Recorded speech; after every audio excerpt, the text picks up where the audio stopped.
جب فارس کے بادشاہ کسریٰ نے نبی صلی اللہ علیہ وسلم کا خط پاڑ دیا تو پھر اس کے بعد کسریٰ کے ساتھ کیا ہوا؟ یمن میں اچانک ایسا کیا کچھ ہوا جو پورا یمن اسلام میں ایک دم سے داخل ہوا؟ وہ دو لوگ جو نبی صلی اللہ علیہ وسلم کے پاس یمن سے آئے ہوئے تھے، ان کو نبی صلی اللہ علیہ وسلم نے ایسا کیا کچھ فرمایا کہ وہ ہکا بکا رہ گئے۔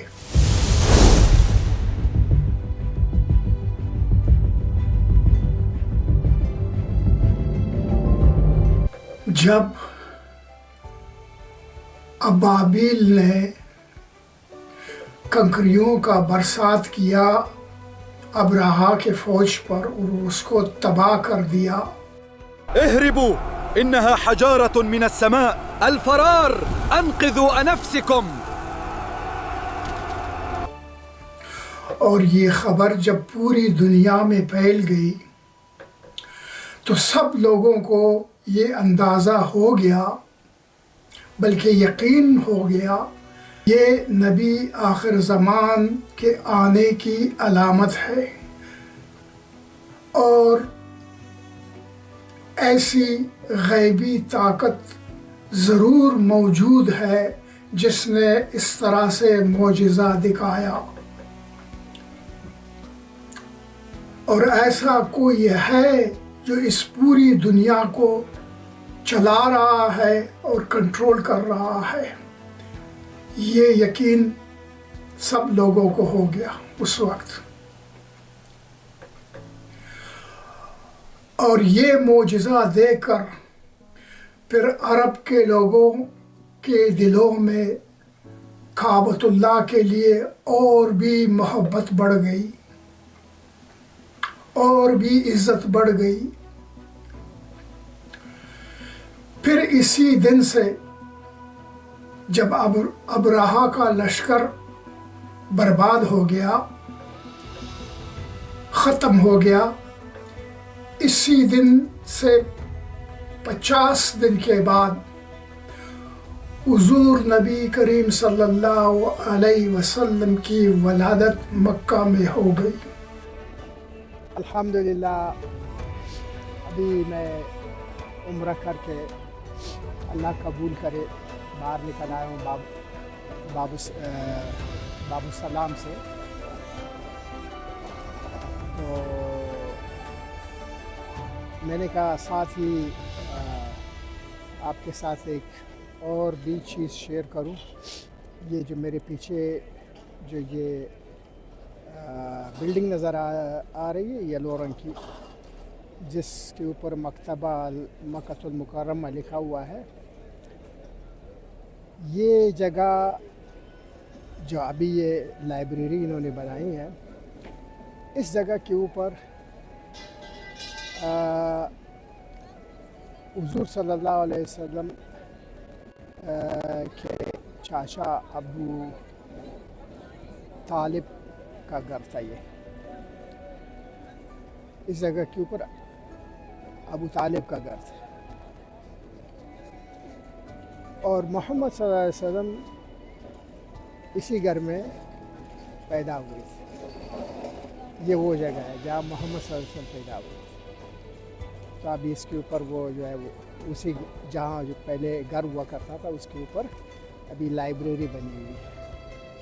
تو یہ میں نے کہا آپ کے ساتھ شیئر کروں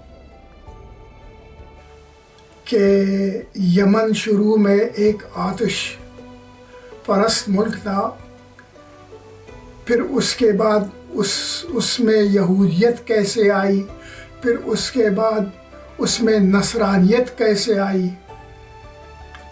اب میں یہ ذکر کرنے جا رہا ہوں کہ پھر یمن میں فارسیوں کی حکومت کس طرح آئی، اور پھر اس کے بعد ایک دم سے اسلام کیسے آیا۔ جب ابرہا پہنچ گیا اس واقعے کے بعد یمن، اور اس نے اپنے بیٹے کو حاکم بنایا تھا جس کا نام یکسم تھا، تو ابرہہ بیماری کا تھا، وہ نہ لا سکا کیونکہ وہ اس کے اوپر اللہ کا یہ عذاب تھا۔ وہ یمن پہنچتے ہی مر گیا، تو پھر اس کا وہی بیٹا یکسم یمن کا حاکم بن گیا۔ یمن اس کے بعد بھی کافی عرصے تک حبشیوں کے زیر تسلط تھا، یعنی حبشی اس یمن پر حکومت کرتے تھے۔ یکسم جب مر گیا پھر اس کا بیٹا مسروق، اس کا نام تھا مسروق، بادشاہ بن گیا، یعنی یمن کا حاکم بن گیا۔ مسروق کے زمانے میں پھر فارسیوں نے یمن پر حملہ کیا۔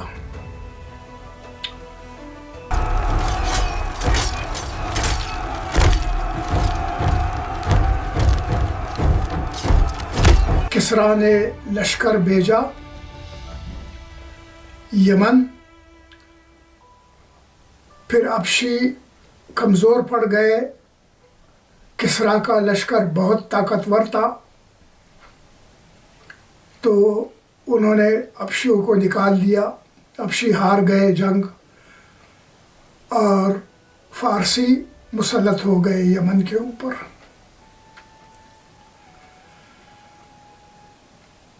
یمن والے اتنے زمانے سے حبشیوں کے حکومت میں رہ رہے تھے، ان کے زیر تسلط تھے، جیسے حبشیوں سے ان کی جان چھڑی، اب ان کے اوپر فارسی مسلط ہو گئے۔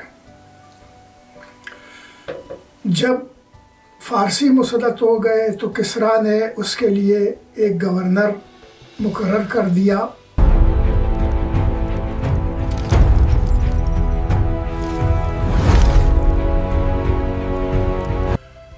جس کا نام تھا مرزبان۔ مرزبان گورنر رہا کچھ عرصے تک، پھر وہ مر گیا، پھر اس کا بیٹا وہ گورنر بن گیا جس کا نام تھا پوپوجان۔ پوپوجان کچھ عرصہ گورنر رہا، پھر اس کو کسریٰ نے ہٹا دیا، اس کے جگہ ایک اور نیا گورنر رکھا۔ اس نئے گورنر کا نام تھا بازان۔ بازان اس وقت گورنر تھا یمن کا جس زمانے میں حضور نبی کریم صلی اللہ علیہ وسلم نے مکہ سے مدینہ ہجرت فرمائی تھی۔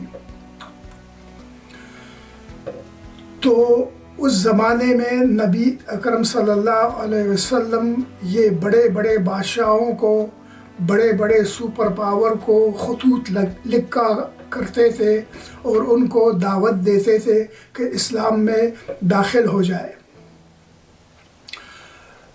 تو نبی اکرم صلی اللہ علیہ وسلم نے پہلے قیصر کو خط لکھا جو کہ روم کا بادشاہ تھا، اور اس کو دعوت دی کہ اسلام میں داخل ہو جائے۔ قیصر بالکل تیار تھا کہ اسلام میں داخل ہو جائے، اس نے اپنا پورا ارادہ کیا ہوا تھا، لیکن جب اس نے اپنے مشیروں سے یہ مشورہ کیا اور ان کو بتایا کہ میں چاہتا ہوں کہ میں اسلام میں داخل ہو جاؤں، تو پھر اس کے مشیروں نے اس کو یہ مشورہ دیا کہ نہیں، آپ اسلام میں داخل نہ ہو، اسلام کو آپ قبول نہ کریں، کیونکہ یہ ملک روم جو ہے یہ تمام کے تمام نصرانی ہے، کرسچنز ہے، تو سب لوگ، آپ کی پوری رعایا آپ کے خلاف ہو جائے گی اور آپ کی بادشاہت خطرے میں پڑ جائے گی۔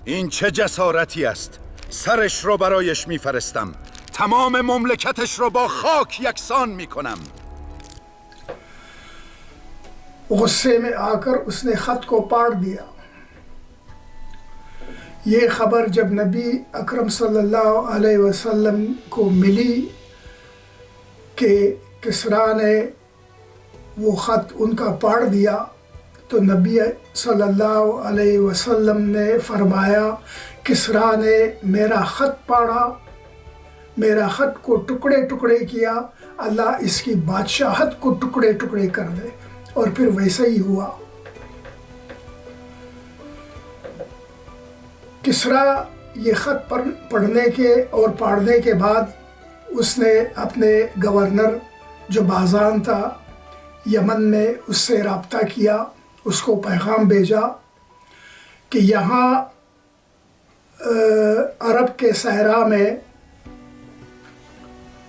ایک غریب صحرائی عرب آدمی نے مجھے ایک خط لکھا ہے اور وہ یہ کہتا ہے کہ میں اس کے دین کو اختیار کروں۔ تم ایسا کرو کہ تم 2 آدمی کو یمن سے بھیجو اور اس عرب شخص کو اپنے پاس بلا لو، پھر وہیں سے اس شخص کو میرے پاس فارس میں بھیج دو۔ چنانچہ بازان نے پھر 2 آدمیوں کو نبی علیہ السلام کے پاس مدینہ منورہ بھیج دیا۔ وہ 2 آدمی جب مدینہ منورہ پہنچ گئے اور حضور نبی کریم صلی اللہ علیہ وسلم کے سامنے حاضر ہو گئے تو انہوں نے نبی علیہ السلام سے کہا کہ بازان نے آپ کو بلایا ہوا ہے، آپ ہمارے ساتھ یمن چلے۔ نبی علیہ السلام نے ان کو فرمایا کہ آج آپ تھوڑا سا آرام کریں، تو اس کا جواب میں آپ کو کل دے دوں گا۔ تو وہ لوگ بھی چلے گئے۔ پھر وہ دوسرے دن واپس آئے نبی علیہ السلام کے پاس اور انہوں نے کہا کہ آپ چلے ہمارے ساتھ یمن، بازان نے آپ کو بلایا ہوا ہے۔ نبی علیہ السلام نے فرمایا کہ تم بازان سے جا کر کہہ دو کہ کل رات میرے رب نے تمہارے رب کسریٰ کو ہلاک کر دیا۔